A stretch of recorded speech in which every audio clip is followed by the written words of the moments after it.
Halo dan selamat datang di Avenues. Sebagai salah satu negara dengan cadangan nikel terbesar di dunia, Indonesia memiliki potensi yang sangat besar dalam memasok bahan baku penting untuk berbagai industri, terutama industri baterai, yang saat ini semakin berkembang terutama untuk kebutuhan baterai kendaraan listrik. Indonesia memiliki sekitar 21 juta metrik ton nikel tersimpan di dalam negeri. Tidak hanya tinggi secara kuantitas, namun secara kualitas Indonesia juga dikenal sebagai produsen nikel terbaik di dunia yang sangat penting untuk pengembangan baterai mobil listrik. Menurut International Energy Association atau IEA, permintaan akan nikel di pasar global diperkirakan akan meningkat seiring dengan tren energi terbarukan yang semakin berkembang, terutama karena meningkatnya permintaan untuk kendaraan ramah lingkungan yang menggunakan baterai listrik. Pada tahun 2040 diproyeksikan bahwa kendaraan listrik akan mendominasi sekitar 58% dari total kendaraan secara global. Menurut Ferdi Hasiman, seorang pengamat energi dari Alpha Research, industri nikel memiliki potensi untuk menjadi pilar utama perekonomian Indonesia di masa mendatang.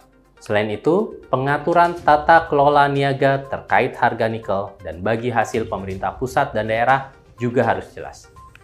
Kebijakan larangan ekspor bahan mentah nikel juga telah memberikan dampak ekonomi secara positif, sebagaimana yang sudah dirasakan di Maluku Utara, di mana terjadi peningkatan ekonomi 27% dari hilirisasi nikel. Menteri Energi dan Sumber Daya Mineral atau SDM Arifin Tasrif dalam suatu kesempatan menginformasikan bahwa menurut data yang diperoleh pada bulan Oktober 2022 terdapat 48 proyek smelter nikel yang direncanakan untuk beroperasi sepenuhnya pada tahun 2024. Lokasi proyek-proyek smelter ini tersebar di wilayah Banten, Jawa Timur, Sulawesi Tengah, Sulawesi Tenggara, Sulawesi Selatan, dan Maluku Utara.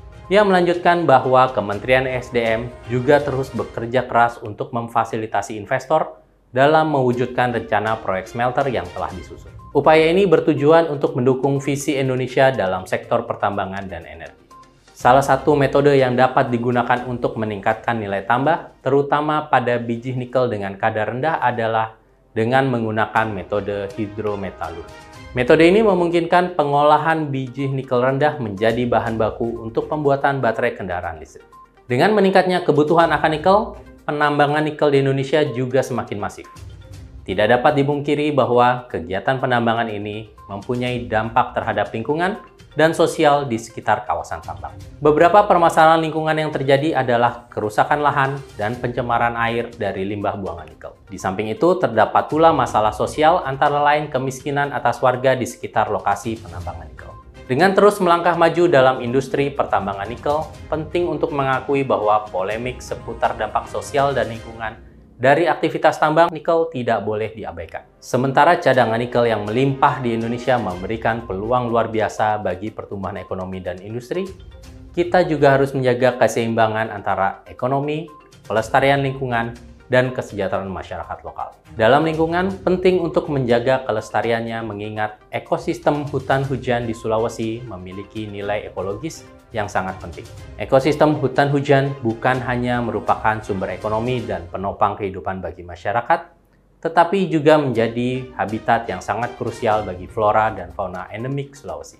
Inisiatif dan kebijakan yang mempromosikan praktik pertambangan dan berkelanjutan dan ramah lingkungan harus diupayakan secara serius. Pendekatan ini harus melibatkan berbagai pemangku kepentingan termasuk pemerintah, industri, komunitas lokal, dan organisasi lingkungan. Walaupun kebutuhan nikel saat ini sedang dalam taraf yang sangat tinggi, faktor lingkungan juga perlu diperhatikan dengan sungguh-sungguh.